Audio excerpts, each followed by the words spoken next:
തൗഫീഖ് നൽകണേ അല്ലാഹ്.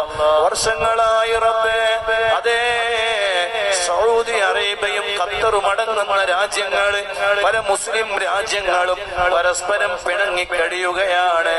അല്ലാഹുവേ, എത്ര പാവപ്പെട്ട മുഅ്മിനീങ്ങളുടെ ജോലിയാ നഷ്ടപ്പെട്ടു പോയത്. എത്ര ആളുകൾ പാവങ്ങളായി പോയി. എത്ര ആളുകളുടെ വരുമാന മാർഗങ്ങളാണ് നിലച്ചു പോയത്. ഖത്തറിലേക്ക് സൗദിയിലുള്ളവർക്ക് പോയിക്കൂടാ, സൗദിയിലേക്ക് ഖത്തറിലുള്ളവർക്ക് പോയിക്കൂടാ.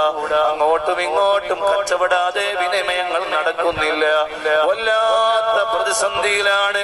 അല്ലാഹുവേ, അതിന്റെ പ്രയാസങ്ങൾ നമ്മുടെ രാജ്യവും മുസ്ലിമീങ്ങളും അനുഭവിക്കുന്നുണ്ട്, നമ്മുടെ നാടും അനുഭവിക്കുന്നുണ്ട്. അല്ലാഹുവേ, അവർക്കിടയിൽ നീ പരിഹാരം നൽകണേ അല്ലാഹ്, പരിഹാരം നൽകണേ റബ്ബേ.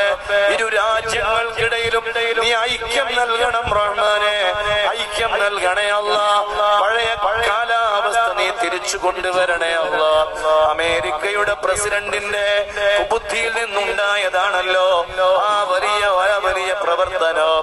രാജ്യങ്ങൾ തമ്മിൽ ഭിന്നിച്ചു പോയി. സൗദിക്ക് ഖത്തറിനെ കണ്ടുകൂടാ, ഖത്തറിന് സൗദിയെ കണ്ടുകൂടാ. എത്ര വലിയ പ്രതിസന്ധിയാണ്. നാഥാ, നീ പരിഹരിക്കണേ അല്ലാഹ്, നീ പരിഹരിക്കണേ അല്ലാഹ്, നീ പരിഹരിക്കണം റഹ്മാനെ. അല്ലാഹുവേ, സ്വലാത്തുൽ ഫാത്തിഹിന്റെ ബറക്കത്ത് കൊണ്ട് എല്ലാ സന്തോഷങ്ങളും കാണാൻ ഞങ്ങൾക്ക് വിധി കൂട്ടണം റഹ്മാനെ.